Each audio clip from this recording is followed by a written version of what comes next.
Can Spartacus regain the high ground? Hi, I'm Scott Ott, and this is Bill Whittle now. Bill doesn't know what I'm about to ask him, but he might have a clue here. Senator Cory Booker did a little stand-up interview that I saw today where he said that President Trump should put forward a new nominee for the Supreme Court, and he was making his argument on moral grounds. Number one, he said it's not... Hold on, let me just stop you right there. Cory Booker's making an argument on moral grounds? Yes, he is. I don't think that's a very circumspect way for you to react to the No, institution go of the ahead, Senate. please. No, I'm in a mood for a little laugh. So here's what he's saying. He said it's not about whether Brett Kavanaugh actually committed a sexual molestation act against Christine Blasey Ford. Stop.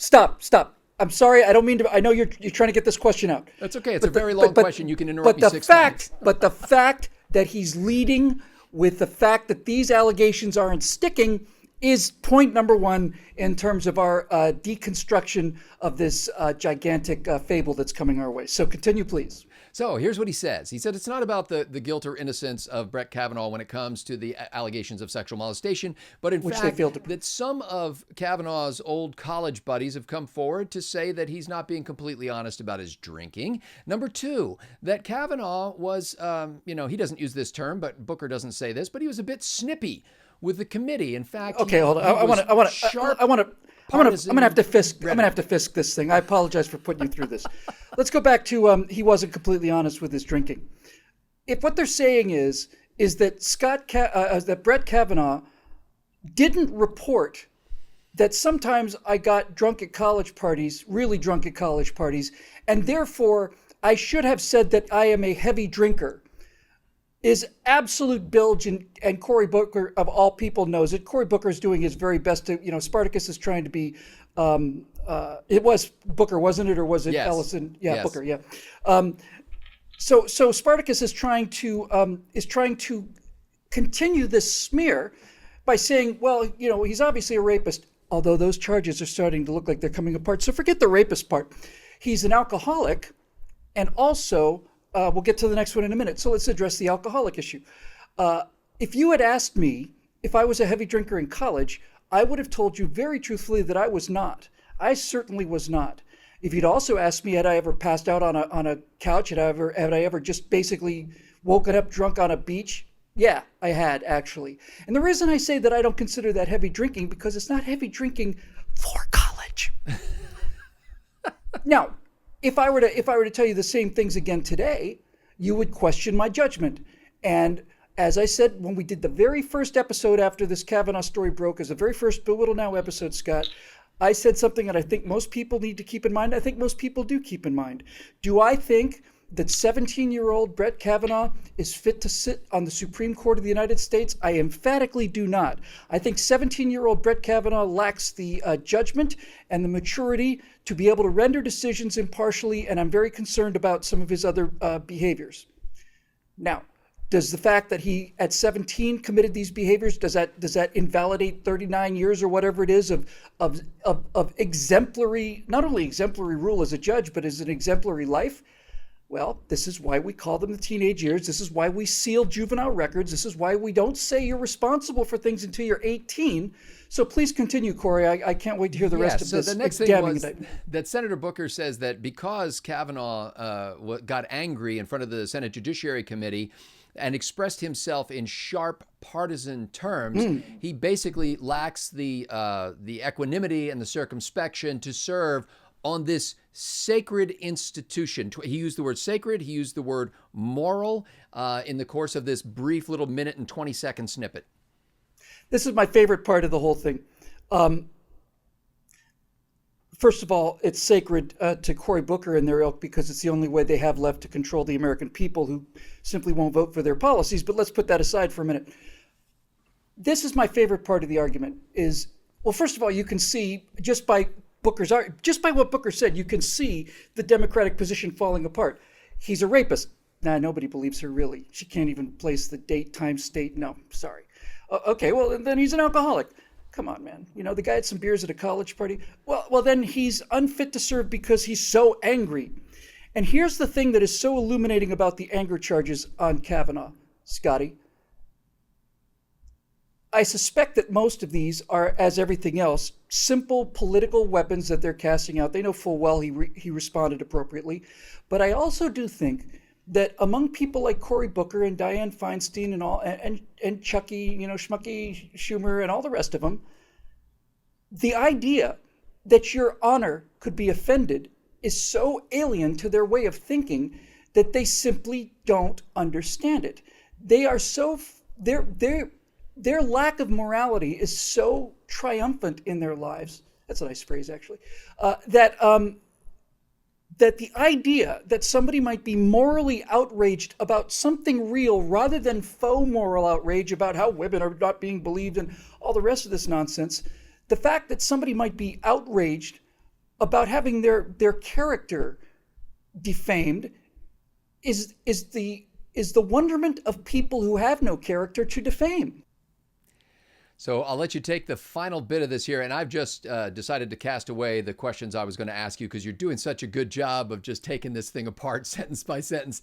The final argument that Cory Booker made, and again, this whole video that I saw was probably 1 minute and 20 seconds long, was that just because you went to Yale doesn't mean you're entitled to a position on the Supreme Court, and that President Trump should move on to the next nominee on the list that was given to him by the Federalist Society. Poke, poke, poke. Well, while I share Cory Booker's low opinion of Yale and Harvard, I don't think that... did he graduate from Yale Law School? I'm going to assume that's what he did. I'm just listening to what Booker said. I didn't do it. So he said, but basically Booker said he went to Yale, and therefore, so what you're saying is, and this makes sense to them, that graduating from the premier law school in the United States, which it was at the time he graduated, by the way, disqualifies you from being a justice on the Supreme Court. And this is the logic.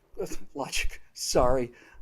I'd like to apologize to thousands and thousands of years of moral philosophers for chucking that word in there and dirtying it up. Sorry about that. This is the reasoning. There, I did it again. This is the MO of people who understand that a person who understands the Constitution will stop people like Cory Booker from their power grab and their social engineering. To say that because, I mean, really, Scott, at what point does this become a scrapple face article, honestly? Graduating, magna cum laude from law school, Yale Law School, is yet another strike against Judge Kavanaugh. No, he's not saying it's a strike against him. He's just saying that just because you graduated from Yale doesn't mean you're entitled, and essentially, you should have to take this kind of abuse like anyone else would, and let's move on to another because Kavanaugh simply strolled out of the dormitories of Yale and simply put on the black robes and simply strolled into the Supreme Court without so much as a "How do you do, sir?" or a "Fare you well," or well met, hail fellow. He just simply walked out of Yale and walked into the Supreme Court, and that seems a little dicey. This is an indication of the fact that their entire argument is collapsing, and you can look at that statement as a pretty much crystallized history of the failure of the Democrats to smear Brett Kavanaugh. And Scott, when we first talked about that week extension that Flake put out, you had the presence of mind to say that this might actually play out well for us. And I thought, I'm just going to fire the guy. But in all seriousness, you always have a balanced approach to things that always tries hard to see the other side of the argument, because the more you see the other side of the argument, the stronger our side of the argument becomes. And you said this may actually end up being a good thing by showing that the Republicans went to the trouble of doing all of this.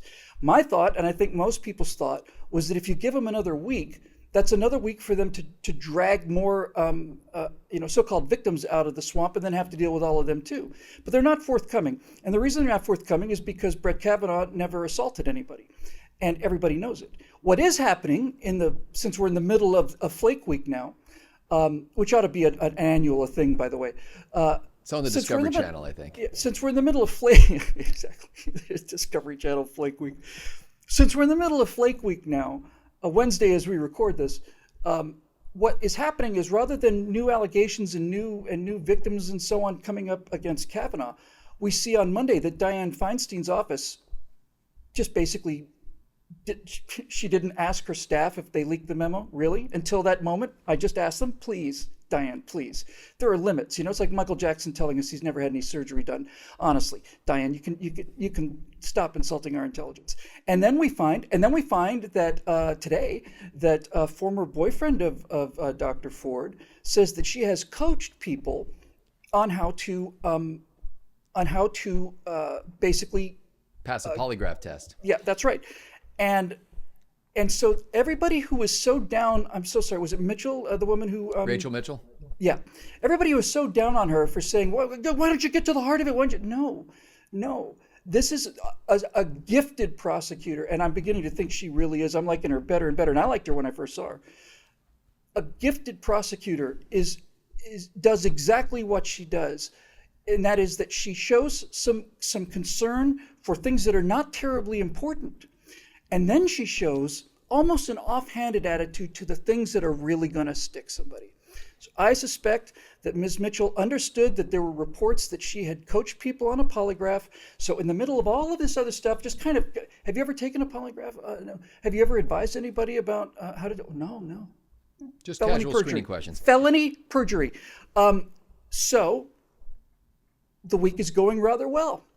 Okay, by the way, at the article or the letter that the former Blasey Ford boyfriend submitted also said that she didn't seem to have any claustrophobia when they were living in a 500 square foot unit that had only one door. That everything seemed fine with that. Final question, and you're going to have to put your answer into about 30 seconds because we're up against a hard break at the top of the internet. Yes, we both have jobs we have to go to. That's right. What will let's say President Trump does pull the Kavanaugh nomination, submit another nominee just for fun, for Senator Booker's entertainment. What do Democrats do to the next nominee? Well, first of all, let me say what I asked you about, I want to say 4 or 5 days ago, because your knowledge of the Constitution is so much stronger than mine. I asked you if Kavanaugh is voted down at the confirmation, would Trump be allowed to resubmit it? And you said he can submit anybody he wants to. I think Donald Trump should keep submitting Brett Kavanaugh ad infinitum. Just keep submitting him. That's what I actually think. And I think if you did that, you would actually put enough of a smack on these low-life character assassins to make them think about it twice. So that's what I would actually recommend. Now, as it turns out, we have, and I'm terrible with details sometimes. There's a conservative woman judge was right on the consideration for both Gorsuch and Kavanaugh. And given the way identity politics works in this country, I realized no, they're holding her for Ginsburg's seat. Yep. Yeah. So that they can at least say, yes, we're replacing a communist with a patriotic American, but at least it's a woman. So I think what look, Scott, it's very simple. Deterrence works like this. If you decide to poke me in the ribs, I'm going to punch you in the face. I didn't start by punching you in the face. I'm perfectly happy to just sit here and mind my own business. But if you're going to poke me in the ribs, I'm going to punch you in the face because if I take it, then you're going to assume that you can either punch me in the face or stab me in the guts or whatever you want to do. So it is absolutely essential that if for whatever reason the Kavanaugh nomination doesn't get confirmed, that Donald Trump submits a more conservative, more objectionable justice candidate and keeps doing it until this sham is shown for what it is. Because it is a sham. This whole thing is a sham. The whole hearing is a sham. Advice and consent is not a day-by-day examination of the candidate's life.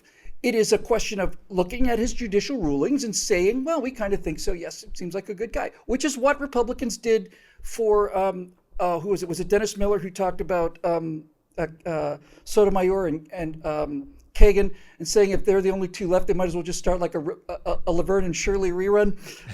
It's like. Yeah, okay. So you want to nominate Laverne and Shirley? That's fine. We still respect the process.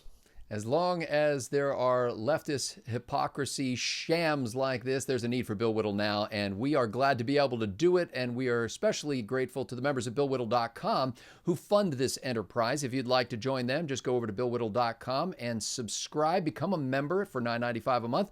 If you're not yet a member and still kind of checking it out, you're there on YouTube, click that notification bell so that you'll get an email every time a new episode comes out and you won't miss a single one. We think after a little bit, you'll be drawn in and you'll be over there at BillWhittle.com and joining the members. We heard from a new member this week who has been waiting for a couple of years to be able to set aside the finances to do that. We're grateful to every single one of those people. For Bill Whittle, I'm Scott Ott. Thanks to the members of BillWhittle.com for making Bill Whittle Now possible.